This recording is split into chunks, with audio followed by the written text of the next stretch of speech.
Welcome everybody to the Meta HSE2 stream where we have some League of Legends waiting in the wings to begin.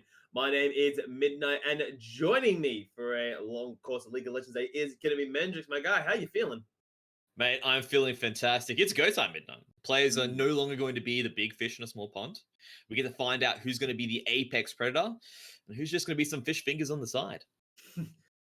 Yeah, who are the sharks, who are the minnows? It's time to find out. But before we do dive into that, of course, we'll give you a quick introduction of all the teams that are going to be playing over the course of today. But before I do that, of course, I do want to thank our sponsors, Torrent University, Optus, and MSI. If you're into gaming and esports, make sure to learn more about their graphic design, game programming, 3D design, and animations, and graphic and communication design course. So, any further ado, Mendrix, I think it's time to take a look at the teams that are going to be fighting it out today, because while on stream we will only be looking at the upper bracket, so the quarterfinals, the semis, and of course the grand finals of the championship rounds. There is the lower bracket finals that will be taking place at the same time. And so, as soon as I can bring them up here, we do have 8 teams that will be vying it out today. They are from Mansfield State High School of Queensland, Botany Downs Secondary College that hails from New Zealand. Mount Gravatt State High School is the representative from Queensland as well, so there's 2 of them. De La Salle College is representing Victoria. Kingsgrove North High School is from New South Wales. Murray Bridge High School is from South Australia. And rounding out the pack from Western Australia is going to be Rossmore Senior High School. So, throughout the course of the day, all of these teams are going to be fighting it out to get themselves to that top spot. Unfortunately, Mendrix, we are only going to be allowed to follow one train to the grand finals today. And look, that's not really going to be too much of a problem because, again, still all the trains do lead to that final destination. It's just a matter who's going to be getting off at specific stops, right? And so hopefully these guys can bring their A game, show us what they're capable of. I want to see some pretty impressive plays. I really do want to also see that idea of them working as a team and really bringing all that synergy, all that practice from the previous tournament into this one here. Again, these guys are now no longer in that small pond. They get to see the big sea, so they really do need to have something a little bit special. Yeah, I also do want to apologize. I have, in fact, misread the sheet in front of me because I am the smallest brain idiot. Mount Gravatt State High School is not in the things there. It's on my list, but they are not going to be in this run.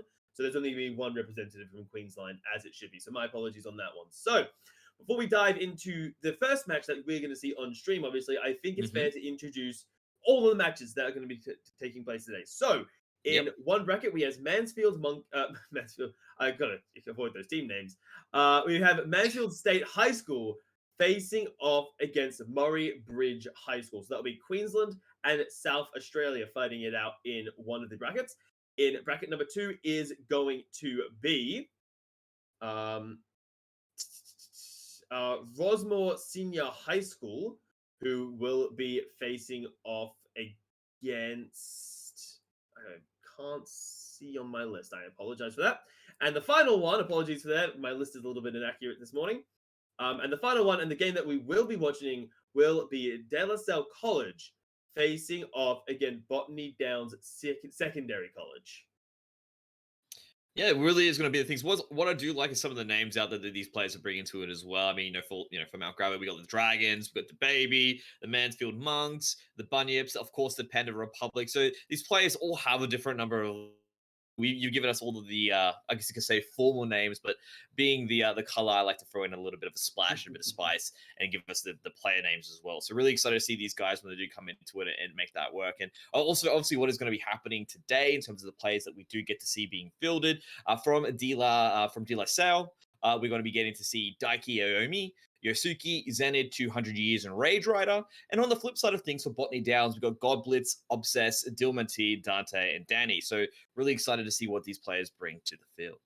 Yeah, it should be quite interesting, Mendrix. I think you and I have both casted quite a bit of De La Salle over the course of the regular season, of course, reaching finals. So we have a pretty good idea of how this team does want to tackle. And of course, we can talk about that more when we do hit Champions Select. Now, there is one team that has avoided the quarterfinals rounds. That is going to be the Panda Republic, Yep.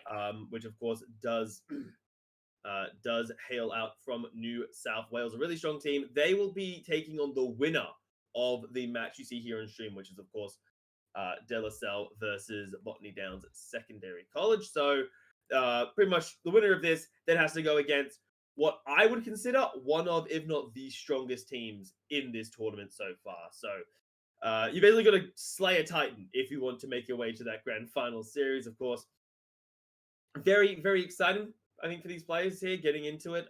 It looks like we are a little bit delayed. Hopefully it won't be much longer than this. So Mendrix, you and I have had this discussion many a times on Yep. this broadcast.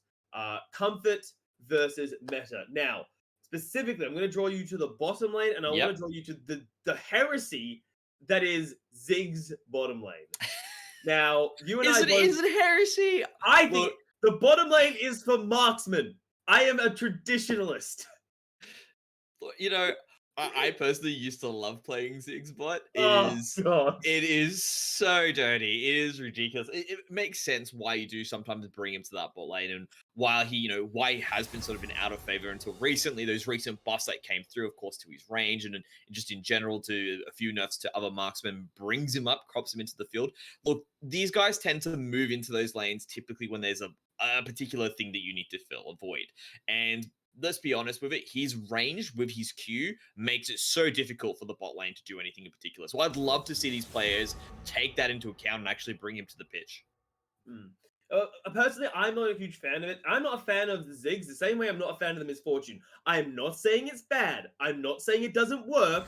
I'm saying I don't like it. I just really dislike the way that it plays. So hey. Remember, okay? Don't hate the player, hate the game. All right, that's the shit it comes down to, right? If someone can play Ziggs to good effect, that's all there is to it, mate. You probably just need to jump in there and play a little bit of Ziggs because he's got weaknesses. He's pretty hard to lock down, mind you, but once you do manage to get him to a corner, he basically just deflates like a balloon. So you do have the ability to take him out. And mind you, that is generally his death animation anyway, just him blowing up and then disappearing.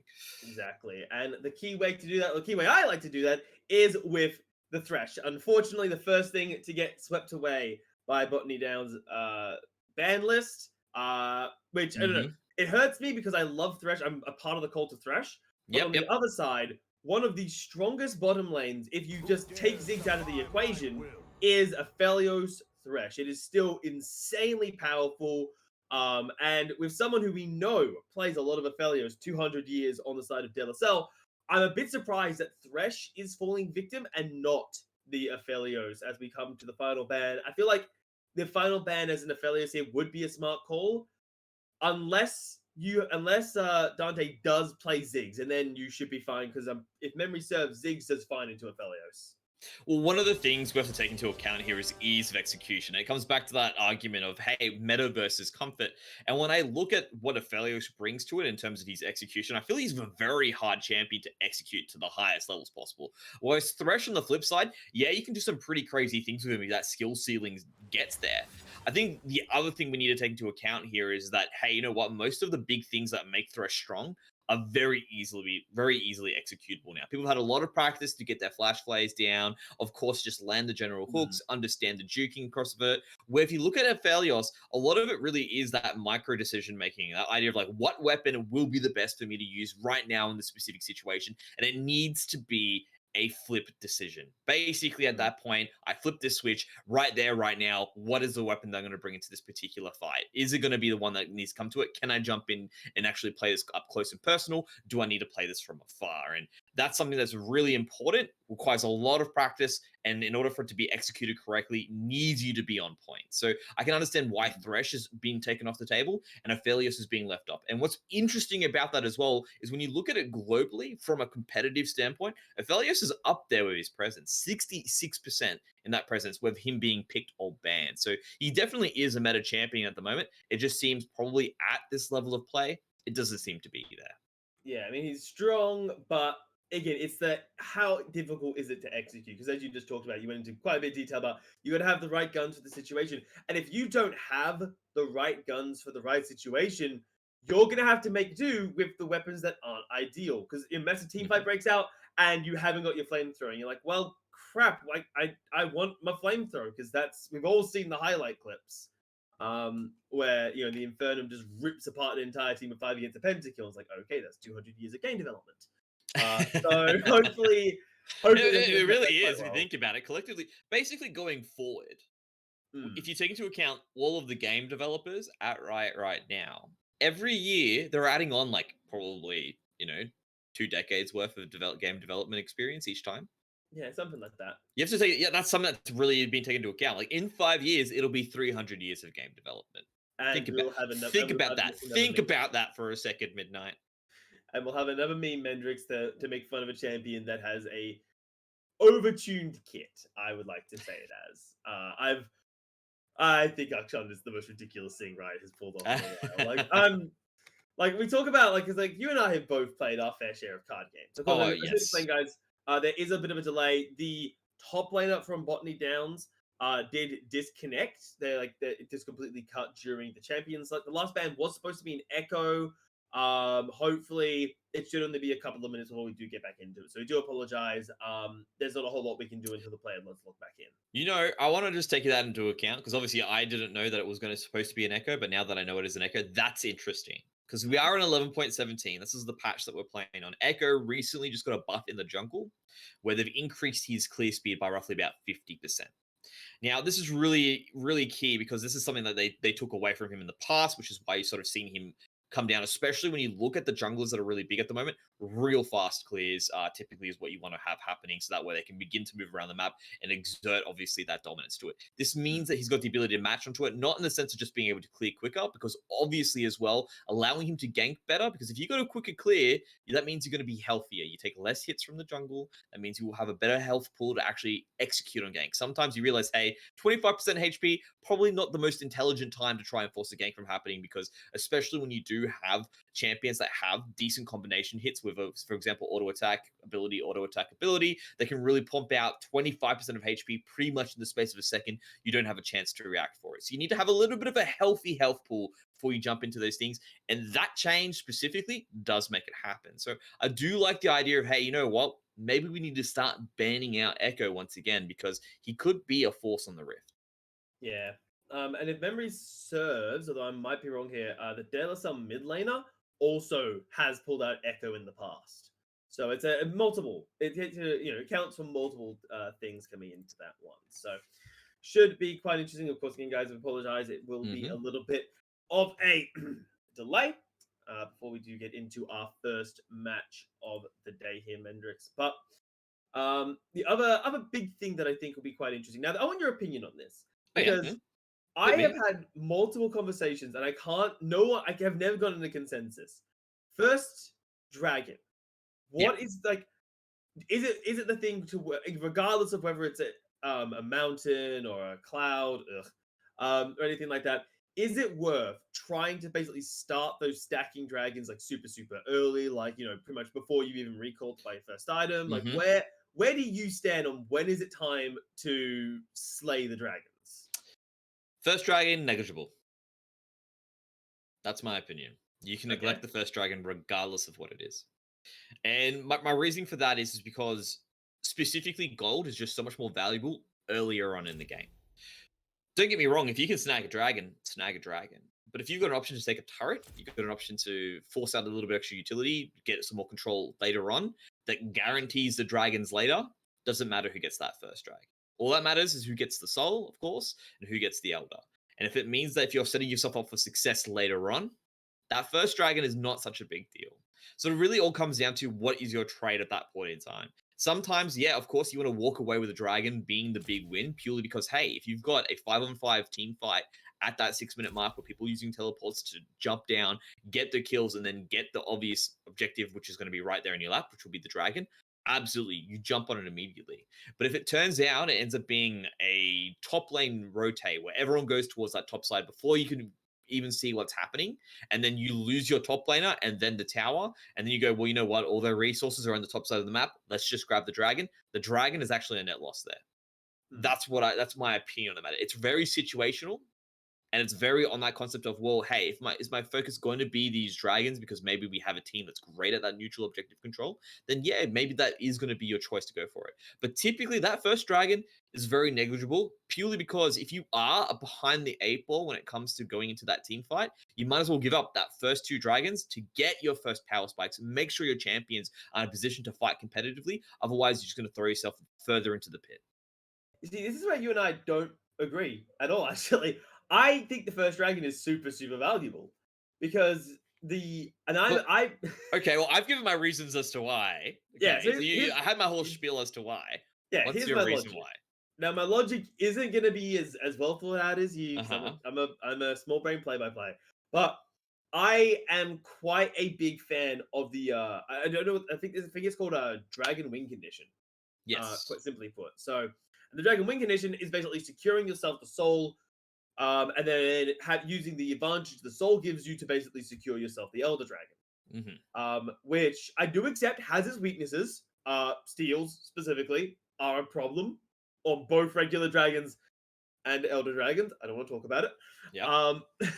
But I always find that if you can start the stacking super, super early, you can have that dragon secured by the likes of you basically can have soul by what is it? I think it's 25 minutes give take.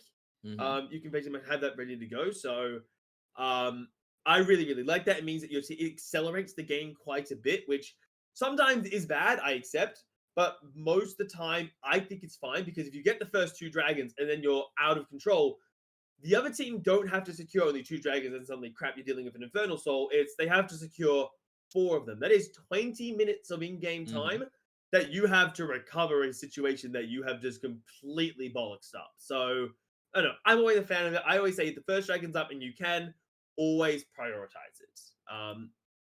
We are on a bit of a tangent, guys. That is because, unfortunately, the lobby has decided to completely freak out on us.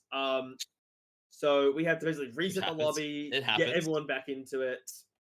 So it's typical technical issues. Don't you worry about it. That being said, we're still here to give you a bit of company, which is something. We're here, we're vibing. Hey, I'm looking pretty good today. I don't know about you, Midnight. I feel like even though I haven't managed to get a haircut for 2 months, I'm freshly shaven. I feel pretty fresh. Feeling pretty good, mate. I don't know about you. How are you feeling? I'm feeling good. The haircut is a bit of a problem. I don't want to talk about it. It's been 2 months. It's not looking good. It's a lot worse for you because obviously you've got the curly hair, which there are people that would die for the curly hair, but there is a break-even point where the curly hair just becomes an afro, and then it's just really hard to manage. But what's really cool about having curly hair is that obviously when you go shorter, it's a lot easier to manage than it is straight hair. Because straight hair, you need a style, you need to do things. Not really the case when you've got curly hair. You can actually just put a little bit less product onto it, and things work out a bit better. Correct me if I'm wrong. No, that's right. The problem is when you reach the middle ground of because the afro doesn't look bad if you do it properly, and the short hair doesn't look bad because it's actually relatively easy to maintain. The problem is what I call limbo, which is what this is. This is limbo because they can't go get a haircut. It is a little bit of insanity coming through. Okay, update, guys. Botany Downs is now successfully in the lobby. Salle will be joining relatively urgently. The teams obviously are really eager to get into it today. So, as am I. As is the audience, I'm sure everyone wants to see what the results of everything is as well. So don't worry, guys. We'll get you there. We're just obviously getting the players in. Yeah. So it shouldn't be much longer before we do dive into the game again. The pick ban, or the bands of the pick ban should remain the same. So obviously, I believe it was Thresh, Cassidon, and Echo were the 3 bands coming down from Botany Downs Secondary College. And Delacell, I cannot recall for the life of me what they banned. Do you remember, Mendrix? Look, when I was younger, memory was my strong point. But not so much the case now. So I imagine it doesn't really matter at the end of the day as long as they do follow through the same bands. I know for a fact the last band was Echo because I went on a spiel about it. I know Thresh was banned because obviously went on a spiel about Thresh. Aphelios was open. That's another thing. Yeah, we had a spiel about Aphelios. There's a few spiels there before, right? That being said, though, I do remember that it was actually going to be a Galio ban first up as well. So we can see these guys are falling through the same bans as before, maybe not in the same order, but they are getting rid of everything in particular. And of course, Saphira was banned before as well. So sorry, Samira, not Saphira. Yeah. So bans, of course, now powering through as it is go time. Samira, the second ban through there, and Jarvan bringing up the rear. Not a huge fan of Jarvan ban personally. Yes, I know it may be Obsess's specialty, but even so, it is still a Jarvan. Jarvan's in my opinion, the backup, oh, we need a jungler button. But if someone's comfortable on it, you might as well push them off that, as the first lock-in is going not to be the Aphelios, but instead the Volley Bear here for De La Salle. Yeah, there was that pick that we were talking about before, whether it was going to be something like that. Now, what I really like about the Ziggs picks is that it doesn't have to be in the bot lane. It can also obviously be flexed towards the mid as well. So even though it has seen a lot more popularity in that bottom side of the map, bringing it to mid is still a very viable choice as well, specifically because you've managed to take out as well a lot of those more mobile champions. I'm looking at the Samira, looking at the fact that Echo's been taken off the board, and of course, the fact that you've taken the Cassidy off means you do have some pretty late game potency with that Ziggs, because he can absolutely shred towers with that bomb passive. Yeah, taking down turrets without any problems there. Of course, the Trundle. I'm a huge fan of the jungle right now. I think Trundle jungle is actually ridiculously good. Yep. Depending on the build, I'm not a fan of the high damage oriented builds. I'm a huge fan of the, very supportive styles, like people picking up like Knight's Vow and stuff on Trundle jungle. I think is really, really good, because you're not locking him in for damage. You're locking him in to just provide a lot of utility and damage reduction, and the ult to steal every bit of tank stats. So yeah, the pillar is absolutely huge in all stages of the game. The ability to actually just lock down players from having particular exits, slow itself all round, and it is something that is going to be team-wide as well. So even if you decide to use that pillar, it can at times force the flashes, forces pretty cool cooldowns as well, just to escape the fact that, hey, this is going to be guaranteed death. I have seen the pillar absolutely turn team fights around in places where you thought people were going to be able to win, and because of a well-placed pillar, it opens up a Baron, and from there, just opens up the game completely. So yeah, I agree with what you're saying. The Trundle is definitely, or the troll in this case, is not trolling at all. Yeah, I'm a huge fan of it here. Assuming it's not like I get it. I want to reiterate, not a high damage build, because that's not the purpose of the Trundle. But we also get some other fun little things. Alistar, I haven't seen in the longest of times, but I've always loved him. He opens up tower dives because of that massive damage reduction. And of course, the other big thing, Mendrix, is Ezreal being locked in pretty much confirms that Ziggs is going to be in that middle lane. Hey, we could see an Ezreal mid as well. You never know. It's been a long time. Not again, please. It's been a long time. I remember that. That was when Runic Echoes was running rampant. Oh, that was disgusting. Dirty, wasn't it? It was just kind of like, hey, Runic Echoes, we want to make ability power junglers a little bit more, valuable. We're going to bring them into the game. Let's see what this does. Ezreal mid. First thing that happens when Runic Echoes enters the game. Oriana's taking it. I remember Paravivo getting a pentakill on Smite Runeglaive Oriana mid. I remember that. I'm that old. We are. Oh, I'm older. Let's just don't worry about that, okay? You don't have to worry about being old, okay? I am older. So if you're old, I'm ancient. Let's be honest. I'm falling apart. The coffin's opened up. I'm basically going to be, butt buddies with Amumu when it comes to being laid down as mummies. Okay. It's 6 years ago that Runeglaive. It was 2015, man. I regret that Google search. I regret relearning that part of history. You know what? Let's talk about something that's a lot more relevant today. Yep. The Karma. Now, Karma did receive a bit of a change up. I believe it was this patch. Nerfs. Nerfs. Okay, they were just straight up nerfs. Nerfs. Yeah.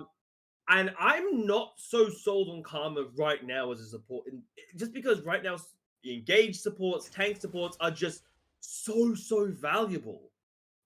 In the fact that they can just, even if you're 0-5, you can still press 2 buttons and engage. Yeah, you might die, but there's at least something going on there. So I agree with that in that sense. The other thing as well is that the Moonstone Renewal, when it also copped a bit of a nerf, made it so that you needed to have a tanky champion in that team composition to really make it worth. It was literally turning, a lot of bruises into tanks beforehand. But if you didn't have someone that was a dedicated tank in today's day and age in 11.17, it isn't really having that same kick. But if Trundle does choose to go for that support focus route, that does go for the Knight's Vow, that does build relatively tanky, I can see this Karma doing some pretty good work with it as well. The other thing to take into account is that it seems they are possibly moving towards what might be a Malphite. That would be an interesting choice, and that would be one hell of a front line to add to this composition as well. Because when I look at it here, that is something that can definitely mess with what's going to be Oh, I love the the Orn. front line.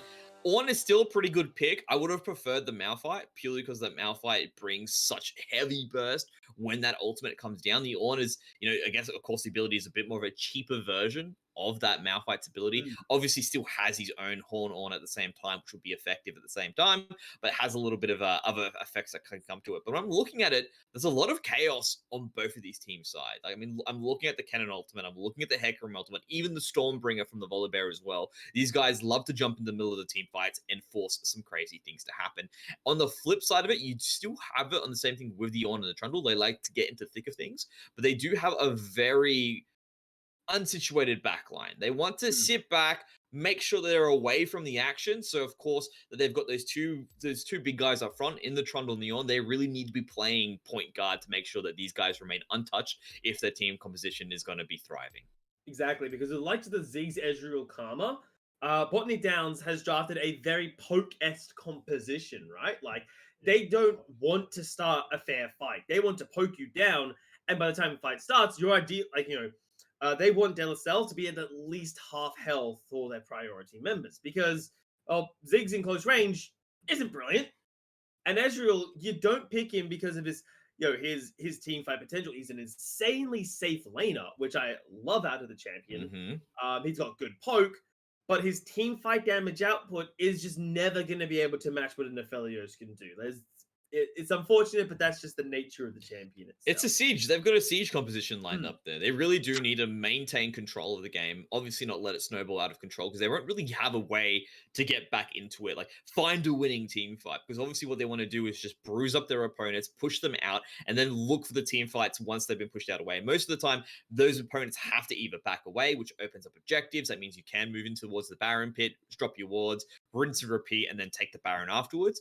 Or on the flip side of things, just look to be an absolute menace up on those front lines, or not the front lines specifically, but up on those towers and basically beginning to edge away at it. Because Ziggs is going to be an absolute monster every single time he gets an auto attack off. And of course, the other flip side of that is that if they do manage to get it down to 25%, Ziggs can just throw out the satchel charge, blow up the tower, and then they can proceed to move away as well. So a lot of different things here can really be towards the advantage of that siege composition. It's just if it gets shut down because you're behind on gold, then you have no real way to get back into the competition other than obviously just zoning it out when it's their turn to be sieged and sit back, relax, and say, you know what, it's going to be very hard not to crack if they're going to be on the defending side of things. Yeah, but I think the saving grace for Botany Downs is the fact that unless Delacel have access to a Baron, I don't see a siege working even if they're 5k gold behind, because Ezreal's got great wave clear. He's got a lot of distance to do wave clear safely, as does Ziggs. Like, you're not going to easily be able to push them down into their own base. So Baron, when we hit that 25 minute mark, I think is going to be just a really critical objective for Delacel to break it open. Absolutely, yep. And for Botany Downs, you could argue the same thing. Imagine this poke we've all experienced the poke composition. It'd be it's monstrous with your Baron sieging you out with Baron. Yeah, you're because gone. What do you do in that situation? You engage, you guy. You can't do anything. It's literally all you can do is just watch the artillery fall down and burn. That's all you can do. It's like cool. There's the bomb. There's the Ezreal ultimate. Hell, even Karma's throwing out, empowered mantra. Like, it's not much you can really do at that point. So it really is going to be on DLSL to make sure that they maintain a relatively decent goal lead. They're within, at least a decent gold differential. As long as they're within 2k, they can comfortably take team fights. And then on the flip side of things, they can't fall too far behind on it as well. Otherwise, they'll just be completely bulldozed by the engage from De La Salle. So Botany Downs need to make sure that they too need to remain within 2k if they don't want to be bulldozed into it. So a lot of it is, basically limiting the amount of gold, and limiting the amount of gold is more important than dragons. Just throwing that out there, okay? Oh, you're really gonna go there, bro? Like I am that's going there. how we're going. All right, fair enough. And I think for me, when it comes to okay, where does this game break open? Where does it happen? Well, we'll find out as guys. There will be a 1 minute or so delay, and then we'll get right into our first game of the night here over at Meta HSE De La Salle and Botany Downs Senior College. Let's find out who will be advancing to the semi-final stage.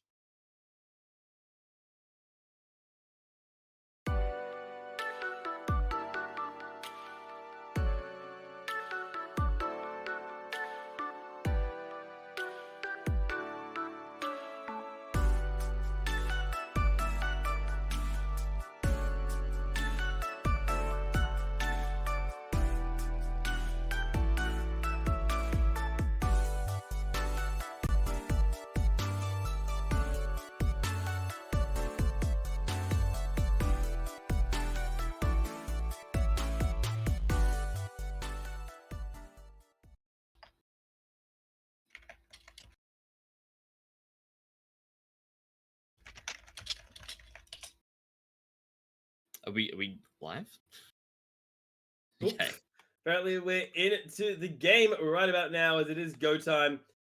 All right, and I need to just check because I'm 15 seconds pushing forward there a little bit. So yeah, we've got to catch up a little bit here. Unfortunately, yeah, a little bit of a decent guys, but it should be not too much of a problem. As the first game, it doesn't look like there's going to be any shenanigans coming afoot here. just checking because I'm at 50 now. What are you sitting at? I'm currently at 55, 56. All right, tell you what. So what I'll need to do is aim for like, if you're at 55, 56, okay, give me a count. Give me a count right now. Count me. I'm at 105, 6, 7, 8. We apologize. It's Oh, yeah, okay, I think I'm there. I think I'm there now. I'm 110. all right, sweet. It's go time. So we should be okay. We're just gonna be a moment extra, guys. Unfortunately, we're just gonna make sure we are synced up. So of course, the commentary does link up with what you guys are seeing on screen. So we will be back in just a moment's time, and when we get back into it, it will be the start of our first game of the night.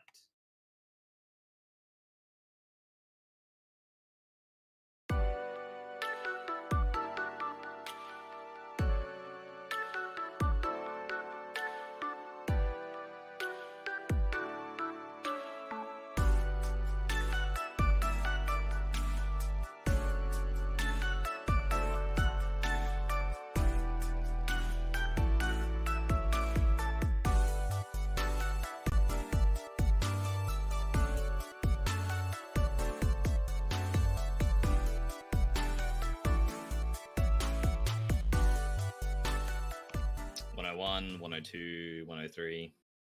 Yep. All right.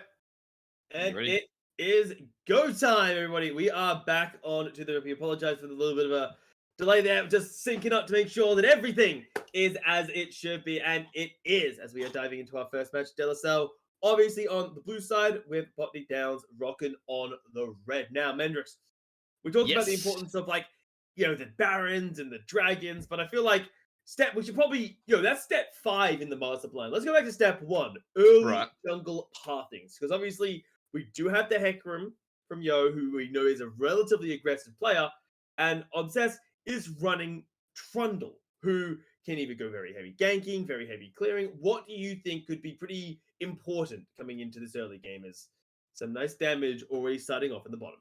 So one of the easiest ways you can look at this as well is actually just what your jungler excels at when it is their particular jungle clear, and what is what's going to decide their pathing. So when you look at Trundle, he's very good when it comes to that single target DPS, whereas Hecarim on the flip side is really good, specifically at that AoE. So typically that's why you see Hecarim start on the red side. Now, when I look at how this Trundle's actually pathed, or how Obsess has chose to path here, very interesting path choice. The fact that he's decided to go red buff into the Raptors afterwards, and then follow through with what's going to be the Grump, then the Blue. Typically, you see him skip the Raptors and look for everything else first. So very interesting, I could say, on the matter of things, in that pathing will slow down what will be a possible gank path coming through from Obsessed. But as you can see on the flip side, Yoseki is actually doing the normal pathing, which means he's actually going to be okay to still pick up his scuttle, which is why I found very interesting. And then from there, directly afterwards, look for gank. So I don't think it's really going to change his pathing too much, but it does mean that he's going to be a little bit slow to the mark, whereas Yoseki should be able to actually do things a little bit more aggressively. Yeah, well, we'll see that because it is potentially being scouted out here. Delmati on the Ziggs is already warding the top half of the map there, so it's quite clear that Botany Downs knows exactly where the enemy jungler is hanging out at. And it's like, okay, so watch out top side. Obviously, their jungle's on the bot side of the map here. And this poke lane is causing Rage Rider a couple problems. It's rather standard, right? Like, you know, melee into ranged support matchups. And Alistar, even with the sustain in his kit, is getting hammered on a little bit, I think it's fair to say. And this is something I really want to actually touch on, because if you look at that lane priority actually being in the favor here of Botany Downs, that does mean that, hey, Yoseki might have actually chosen to look for an early gank, which is why you want to shift Obsessed towards that top side of the map. He's going to be a little bit slower, so he needs to be able to actually path down a bit quicker towards that bottom side to actually play protection in case Yoseki is looking for a gank to obviously jump on them when they are overextended as they are.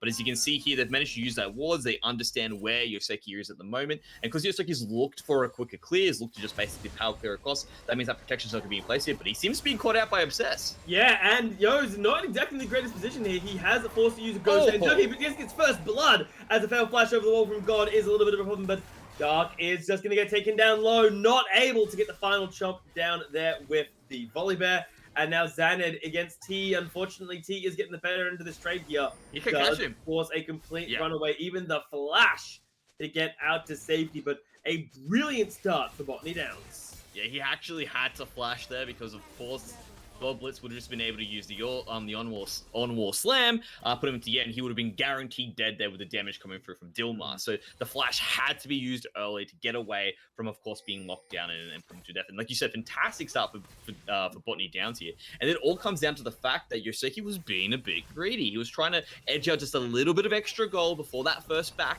And when he was found by Obsess, who actually chose to go for a different typical jungle path from before, meant that when he did find him, he had the Sheen advantage. It was just so easy for him to brutalize him down because he had no flash to get away. The pillar's just too good at locking down the Hecarim, and things now are looking horrible for DLSA.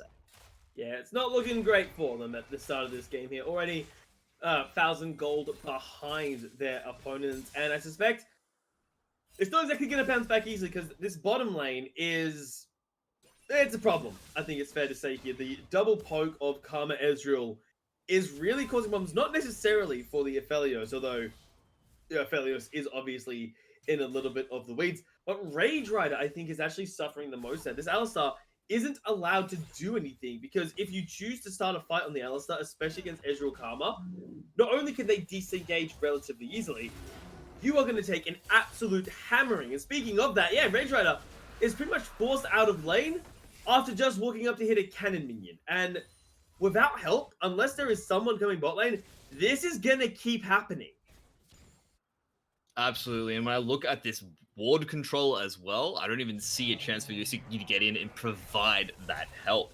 I mean, just look at what they've been able to do here as well. Obsess's pathing literally is geared towards him keeping his bot lane protected. As you can see, he's more than happy to give it up. And Dilmar T seems to be caught here, but Obsess is there in support. Yeah, and level 6 on the Ziggs means they have to disengage. Level 5 on Xanad, level 5 on Yo, but no pillar drop down just yet. Is going to get some nice damage down, but a stun coming through on the back end of it as Rage just gets cut down a size. The bullying of the bottom lane Mendrix is continuing. Yeah, they just sent that cow straight to the abattoir, and it looks like they want to jump onto 200 years as well. Oh, gotta be careful, though. They don't have great turret juggling. Now, if Obsessive, it might be a little bit better. A good pillar should get in trap. No, the wrong side! On the wrong side the pillar was! And that is going to be 200 years, claiming the first kill. That TP is denied by Xanad, and a cannon TP from Goblets will hold off any aggression. In fact, 200 years has overchased this. Does get a nice dodge. Doesn't get knocked out. Moonlight Vigil for the... yeah, the Infernum doesn't have the damage output yet, but a good move is Xanad. Yeah, I'm not sure you win that trade, buddy. Wow, that was just crazy. Like 200 years played that pretty damn near perfect. All the dodging, using the summoners at the right side. Of course, just too much resources being thrown at him from Botany. Botany just continued to just bring it all in as well. Dilma did a fantastic stop on Zenid's teleport beforehand, which means he wasn't there for the support. And with Godblitz being able to come in before, was able to secure another kill in return. As you can see, Daiki is like, well, you know what? I've already used my teleport a bit more greedily, just so I can get back into the lane. So at least I'm going to be here to pick up some tower plates for the rest of my team and get some gold that way. But it's starting to get a bit unmanageable here now for DLSL. As you can see, being 1-4 down, almost a 2k gold lead already off the back of this. At least those tower platings have brought something back for them. It means that there's still going to be a lot of standing gold and a lot of standing plates available here for Botany, just to continue exacerbating that lead. Yeah, and this is a lead that they need to keep going, right? Like, you and I have both seen poke compositions. Ooh. Oh no, this is a problem, is Danny does get engaged on there. The Gravitum does have the ability to lock them down, but another teleport coming out, this time from T. Rage Rider, we talked about the problem before. He can get into a fight, but there is no way for that piece of beef to get out. And that's just an excellent teleport from Dilmar as well. As you can see, he's still going to be able to get back in time to reach his wave on the top side of the map. He gets that support as well. What looked like was going to be an aggressive play finally from DLSL is once again shut down. And then look at what Danny's doing here as well. He's stopping him from actually get to that freeze as well. At least Zenid might be able to punish this, or punish Dilmar for that teleport. Yeah, Dilma took a bit of a bad route to get back in, and actually could die here. Maelstrom is available. I forced the flash, but now Obsess is hanging around. Oh no, he's stuck. On their way from the Rip Child. Does have flash. Zenid will have no choice. You have to flash here. That's a feels bad moment for Zenid. Every single time his flash has been up, he's had to use it defensively in the worst way possible. Yeah, it's a bit unfortunate there for the likes of the Cannon, but still doing decently in this middle lane, which is better than what the bottom lane is allowed to say with just everything that is going on here. And I have to say, yes, we could say, oh, but the bottom lane's, is falling apart. It's a 20 CS difference in the 280 carries.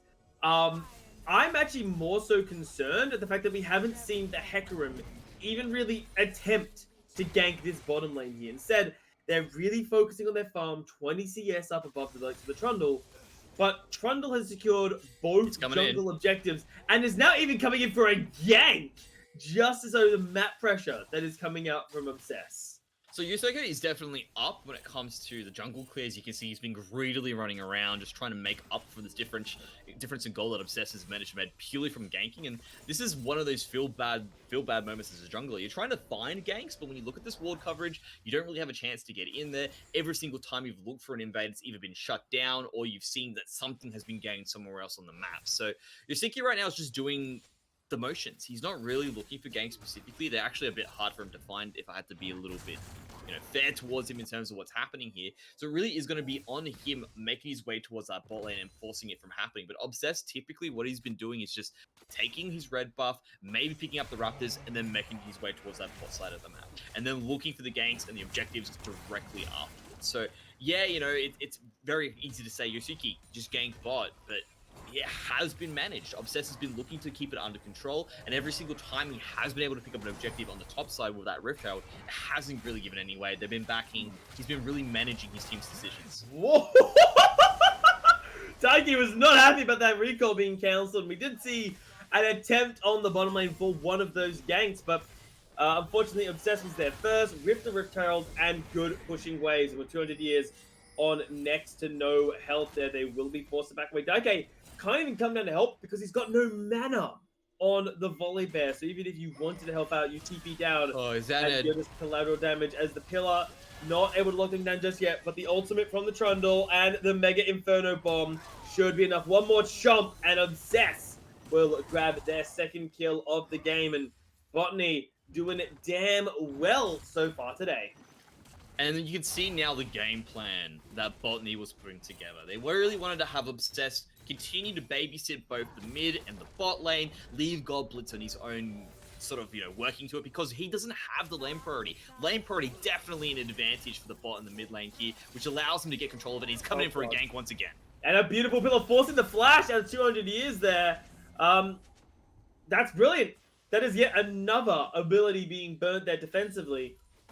And there's no answer. There's no response from the side of DLSL. They're just sort of forced to take the abuse, take the damage, take the losses each and every single time, and then not getting anything out of it beyond a bit of farm. And it's illustrated now in that gold lead. I was talking about it before. Hey, almost 2K. Now it's well and truly closing in on that 4K mark. This is starting to get very unmanageable. And we talked about how important, how crucial it is with these two different team compositions with their specific niches needing to remain within at least 2K, because things will start to snowball completely out of your control, whether it's going to be the siege that becomes unmanageable or the fact they can bulldoze with their team fight potential. And looks like the siege is going to be winning out in the end.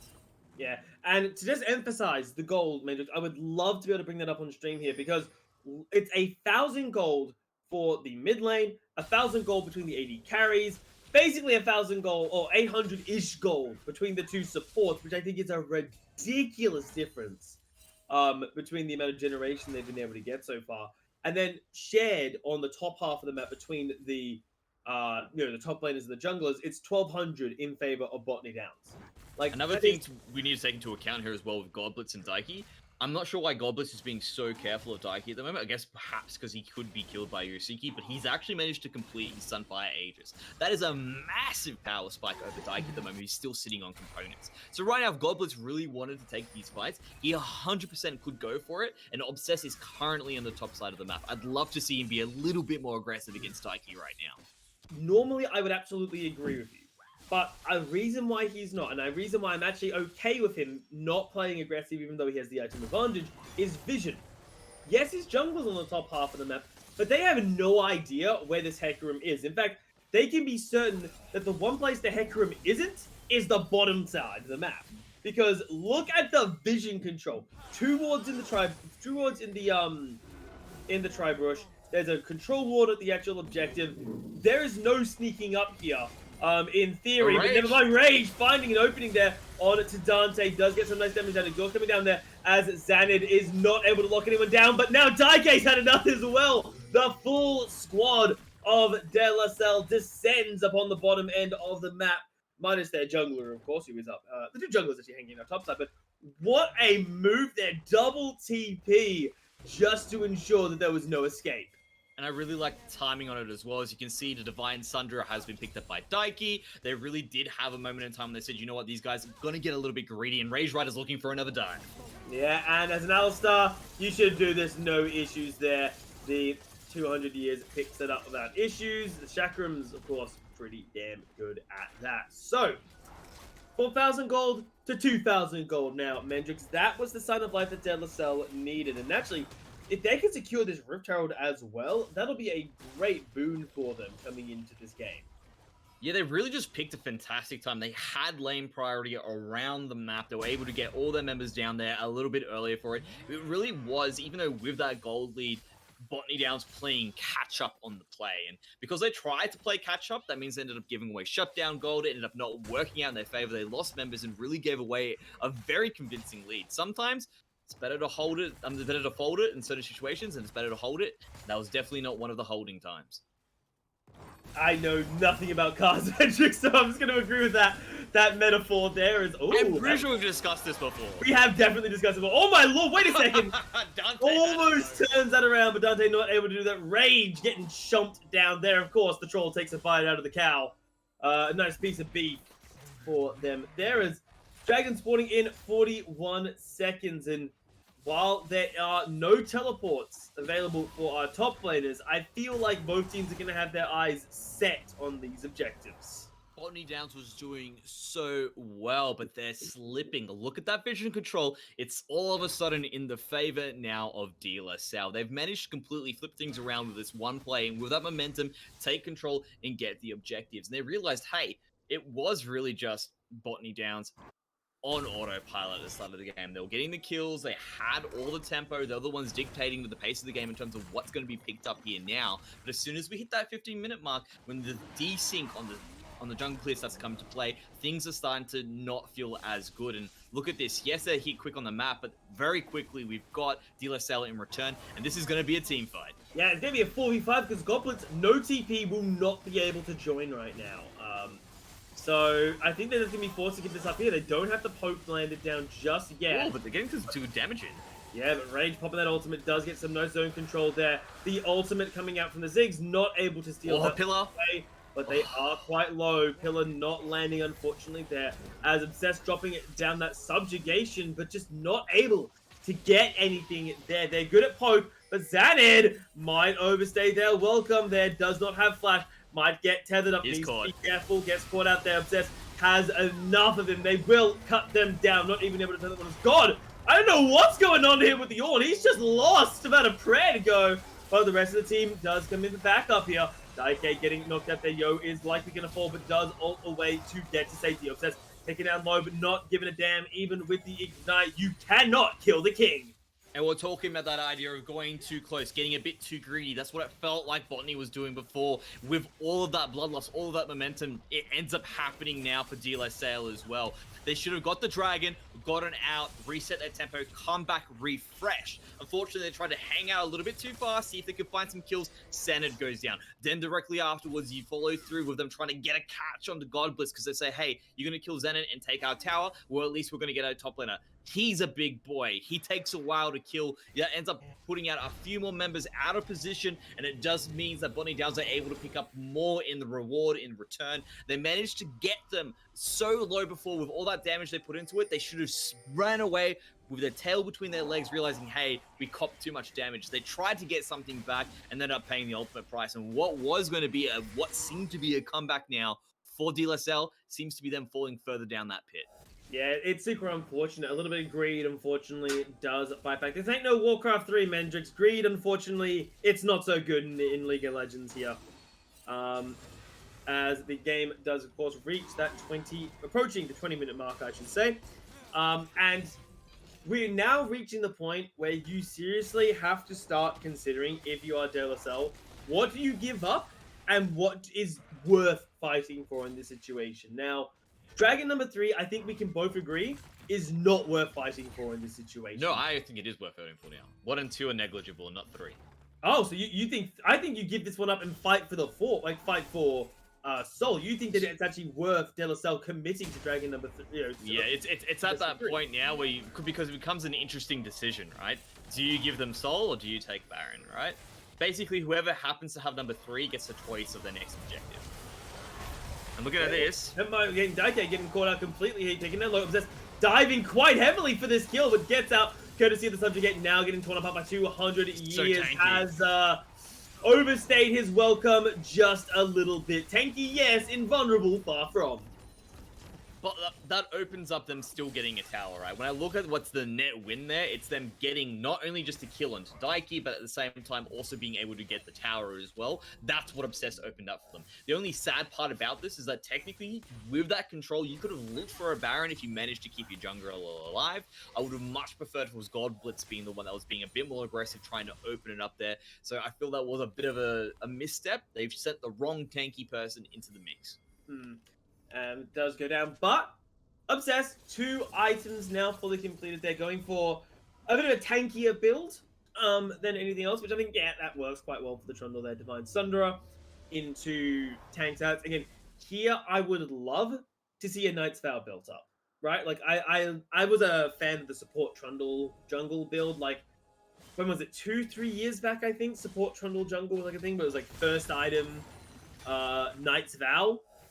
That was. It had a moment last year. There was a moment when Trundle in the jungle, when it was the Knight's Vow build, was also pretty damn popular. So it definitely has its moments in the meta where obviously a few other junglers aren't really hitting the mark. He tends to come back into the mix as well. So something that we can look at as well. But right now, again, you know, with the initial nerfs that happened to a number of the AP junglers in the past, people are teaming to really figure out this thing. You get to see him come back, and I feel he always has a moment.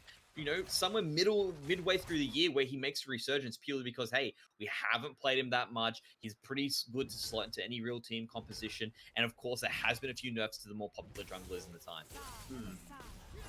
Oh, the Rise of Trundle jungle. I suppose woo, that's painful. But that's a poke comp, right? That's poke comp, baby. As anytime you walk towards an objective, anytime you're sitting on top of vision, you are going to get hit down here. TP, they're coming out from Xanad. Let's see how that works out there. I love the idea, and I feel like Salle had the same idea of you, Mendrix. They think this dragon is worth fighting over. Yeah, again, because it puts you in such a strong position if you have the third dragon. Because you've got all the options, all the choices, which is why you need to start fighting for it the moment it becomes the number 3. Because, of course, it becomes sole point. You want to try and get it a little bit earlier. Here we go. You can see they are doing a good job of zoning them out. So things are about to get very explosive because Xanad's coming in. Oh, Xanad's got a flank, though. This could be massive there. Not able to get fully access to the backline there. Dante is still alive, but they did lose T. The dragon will be secured by De La Salle. 200 years into the thick of things here. The poke composition has fallen apart. Dante dives into the backline on the Ezreal, though. That's insanity. That's suicide going down there. As the team now is forced to flee there, but they're not done just yet. But 200 years is up and alive. There is no damage from the side of Botany Downs there. They're forced to run for the hills. But most importantly, Mandrix, De La Salle secured Dragon number 2 for themselves. And they have slowed down the Soul game.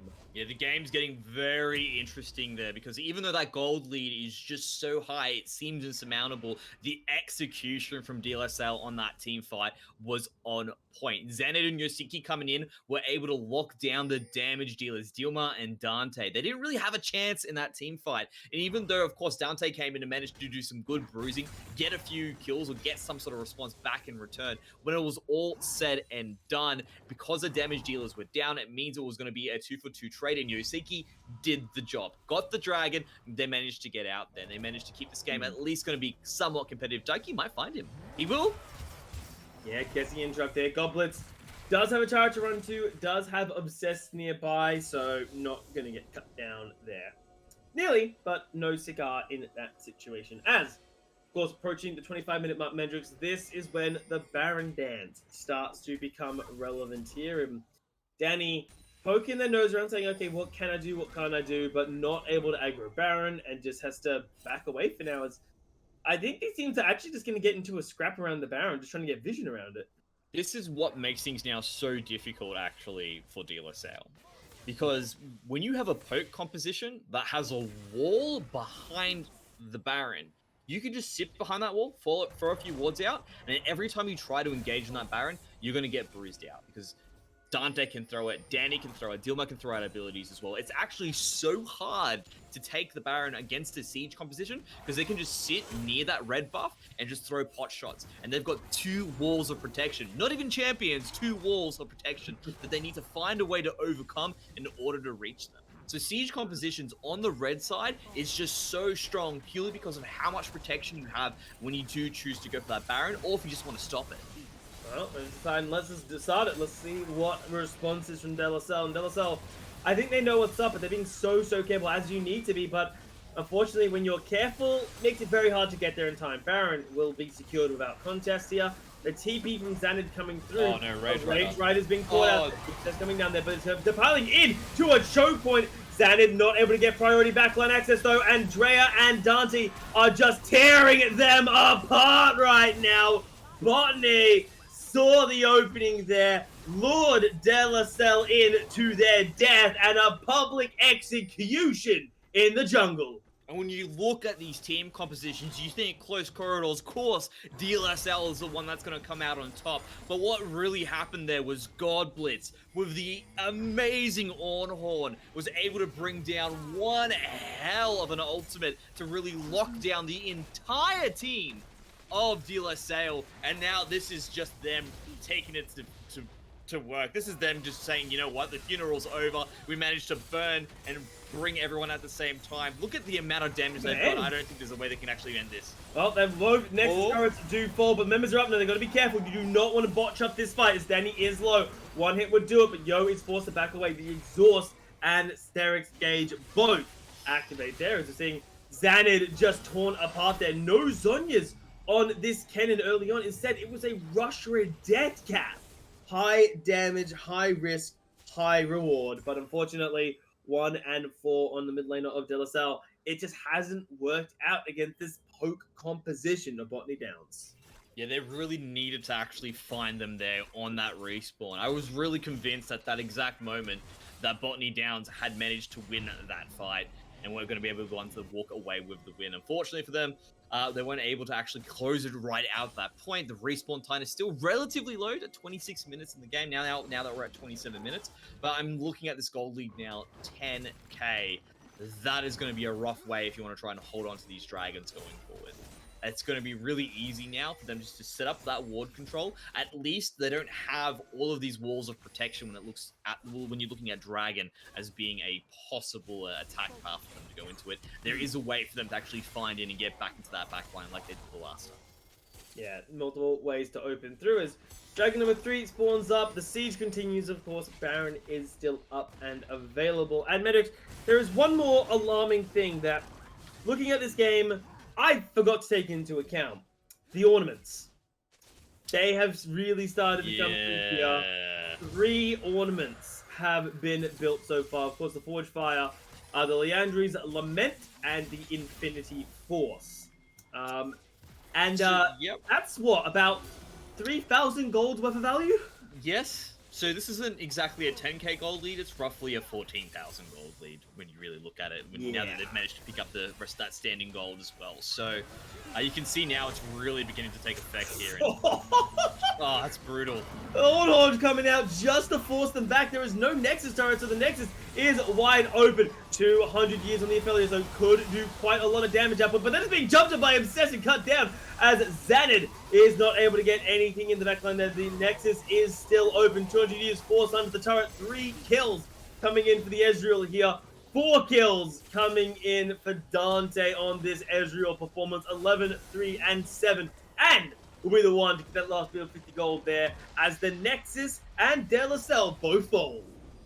And that was one hell of an ebb and flow game, but wow, coming through from Botany Downs, they played that so well, and God Blitz with that ultimate was absolutely huge on that set of sense. Yeah, I've really got to put into account there. Another thing as well is like Dante with that kill KDA, insane in that saying that as well. So really a lot of top-notch performances there coming in clutch from both of the teams, and really have to throw it to it. It's going to be hard to actually pick who's going to be the MVP for this match.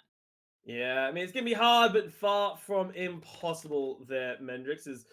Of course, with this win under their belts, they will be advancing to the semi-final round up against the Panda Republic, which is a bit of a bit different beast. But before we look at the next game, of course, I think it's fair that we look at the rest of this game, and that includes our MVP of the match. It is going to be Dante on that Ezreal there. An impressive scoreline of 11, 3, and 7, and everything kind of just started well for them in the bottom lane. With this double poke lane, sort of just removed Rage Rider from the game entirely because the Alistar just wasn't allowed to do anything, and then used that lead to secure dragons and secure the rest of the game. But it's not even just the score line, it's not even that gold line, it's that damage line. He did 38,000 close, a little bit less than 38,000, right, in damage. Do you want to know who was the next closest? I'm going to go on the limb here and say it's the poke champion of the Ziggs. Yeah, he is the next closest on 20,700. That is literally 17,000 more damage than the next closest on the team. There is a line graph that I'm looking at right now, and Dante is just way ahead. So he brought so much value for his team there, and that MVP is definitely worth that rate. Yeah, of course, Dante will be very happy with that one there, as De La Salle will not be able to take that next step forward. They are not out of the tournament, though. It is, I think, important to remember, is that they will have to fight their way through the lower bracket at a chance of redemption. So, of course, De La Salle will be put into the best of 3 lower brackets and have to see, are they allowed to have a chance of redemption, Mendrix? They're going to have to fight their way out. We will see if they will next week as well, but that's a problem for next week, us. Right now, what we do have waiting in the wings is going to be our second match of the night. Panda Republic, a team that we have talked about time and time again. Of course, that is just Kingo's North High School's, the New South Wales representative, which is, I could call them the Panda Empire, because there's a bunch of pandas, and I think I think Wolf is somewhere lurking in that team. True, yes. And of course, we will have the likes of Botany Downs at Senior College facing up into them. It should be quite an exciting matchup for both of these teams. Guys, do not go anywhere, as the second match here, the start of the Meta HSE semifinals, will be kicking off very shortly.